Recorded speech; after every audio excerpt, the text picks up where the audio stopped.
For the past several years, the global automotive industry has been fixated on the electrification revolution. Electric vehicles were heralded as the inevitable future, the path forward not only for environmental responsibility, but also for long-term industry survival. Every major automaker seemed to be racing in the same direction, investing tens of billions of dollars in battery factories, charging networks, and EV-specific platforms.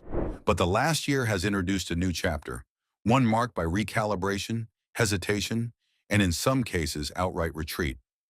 At the heart of this shift sits Honda, a company that has long carried a reputation for pragmatism and engineering restraint. Far from suddenly shutting down its entire EV division, as some speculative headlines suggested, Honda's leadership has chosen a more deliberate course correction, one that emphasizes flexibility, consumer choice, and caution rather than full-throttle acceleration toward an all-electric future. The most notable change came when Honda quietly scrapped a planned large electric SUV for the US market. This was no minor concept vehicle. It was supposed to be a flagship in the lineup, a competitor designed to lure family buyers who might otherwise lean toward Tesla's Model X or Ford's Mustang Mach-E. Its cancellation was striking not because Honda abandoned electrification altogether, but because it demonstrated how even committed automakers must rethink when the economics, infrastructure, and consumer demand don't add up. Development costs had ballooned. Battery supply chains remained volatile. Consumers, especially in North America, showed tepid enthusiasm for paying premium prices for vehicles with ranges still viewed as limited compared to traditional gasoline models. And so Honda cut the cord on this specific project, freeing itself to direct resources toward more viable options. That decision dovetailed with an even larger reallocation of investment. Honda had once announced a staggering commitment of nearly $70 billion toward electrification by the end of the decade. In mid-2025, however, it trimmed that figure by nearly a third, redirecting funds toward hybrid powertrains and advanced combustion technologies. To some, this sounded like retreat. To Honda executives, it was realism. The dream of instant mass adoption of EVs has faltered in the face of charging anxiety, high sticker prices, and slowing demand growth. For Honda, hybrids offer a profitable, proven bridge, vehicles that reduce emissions significantly, win consumer acceptance, and buy time until infrastructure and costs catch up to long-term EV ambitions. Indeed, Honda now expects hybrids to form the majority of its electrified sales over the next several years. In markets like Australia, where the company has already seen half of its sales coming from hybrid models, executives predict that figure could reach 90% within a year.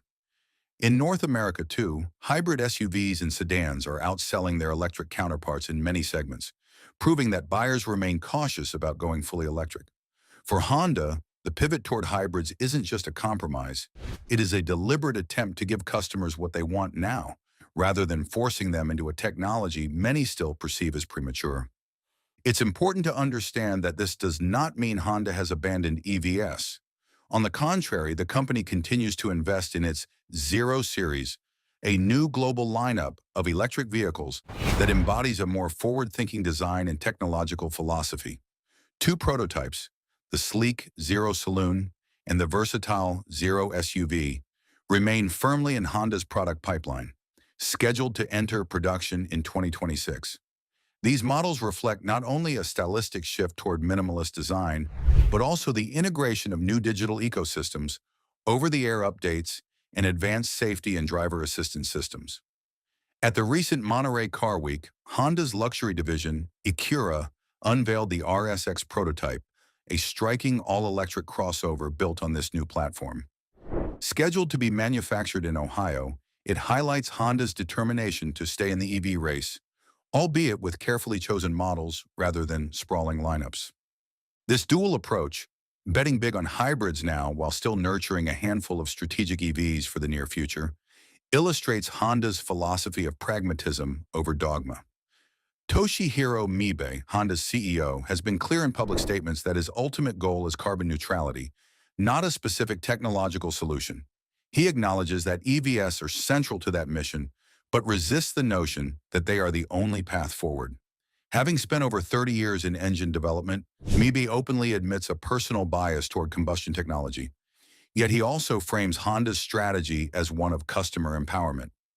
Rather than forcing buyers into electric vehicles that may be too expensive, inconvenient, or ill-suited to their region, Honda wants to offer multiple options: hybrids, plug-in hybrids, EVs, and even fuel cell vehicles, letting the market evolve naturally. Fuel cells, in fact, represent one of Honda's most intriguing bets. For decades, the company has dabbled in hydrogen, producing a handful of niche models, but never achieving mainstream traction.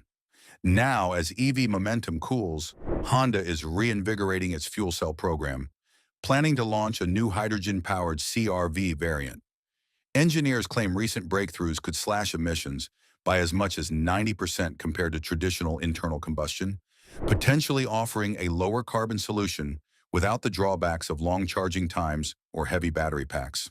While skeptics point out the immense infrastructural hurdles facing hydrogen, Honda views it as part of a broader portfolio rather than an all-or-nothing gamble. To some industry observers, Honda's moves resemble a gamble in themselves. After all, while Honda scales back, companies like Tesla continue pushing ahead, maintaining dominance in the EV space and banking on economies of scale to drive costs down. Policymakers in Europe and China also continue to apply heavy pressure for electrification, with bans on new internal combustion vehicles looming in the next decade.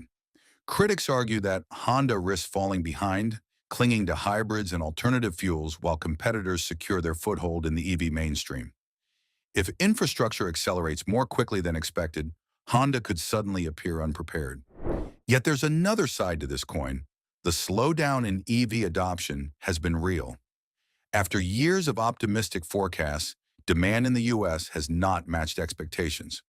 Automakers have piled billions into capacity expansion only to face inventories piling up on lots, forcing price cuts and eroding margins. Ford and General Motors, both initially bullish, have delayed or canceled several EV projects themselves, quietly acknowledging that the market cannot absorb as many vehicles as once projected. Even in China, the world's largest EV market, oversupply and price wars have hammered profits. Against that backdrop, Honda's cautious approach begins to look less like timidity and more like foresight. In North America, Honda's recalibration has extended to its industrial footprint. In Ontario, a $15 billion EV project that was meant to create a new assembly line and battery plants has been postponed for as long as 2 years. In the United States, Honda continues building out its EV hub in Ohio, but with a more staggered rollout than originally envisioned. These pauses highlight how large-scale capital projects are being reevaluated in light of uncertain demand curves, labor disputes, and fluctuating government incentives. Despite this pullback, Honda is not ignoring innovation. Its partnership with Sony under the joint venture Sony-Honda Mobility remains alive, aiming to bring a high-tech EV to market by the mid-2020s. This collaboration blends Honda's manufacturing expertise with Sony's software, entertainment, and artificial intelligence strengths. The project envisions not just another EV, but a rethinking of mobility, integrating immersive digital experiences, advanced automated driving, and connectivity features that appeal to younger, tech-oriented buyers. Though still in early stages, it demonstrates that Honda is not retreating into conservatism, but instead spreading its bets across multiple potential futures. For now, what can be said with certainty is that Honda has not quit the EV race. It has not dismantled its EV business, nor declared war on electrification. Instead, it has made tough decisions to scrap unviable projects, rebalanced its financial commitments, and leaned on hybrids as a bridge. At the same time, it continues to pursue bold initiatives like the Zero Series, the RSX prototype, and its hydrogen program, while embracing software and digital integration through Sony. It is a path that may seem cautious compared to Tesla's daring, but it may also prove steadier in the long run. The global auto industry is in flux, no longer marching in lockstep toward an all-electric horizon, but experimenting with multiple strategies to balance technology, profit, and sustainability. Honda's approach, guided by its pragmatic CEO, may not deliver headlines as sensational as sweeping EV bans or futuristic battery breakthroughs, but it embodies a realism that could shape the next era of mobility. Whether this realism becomes a model for others or a missed opportunity will only be clear in hindsight. For now, Honda is walking a careful middle road, committed to carbon neutrality, but unwilling to rush headlong into an uncertain future.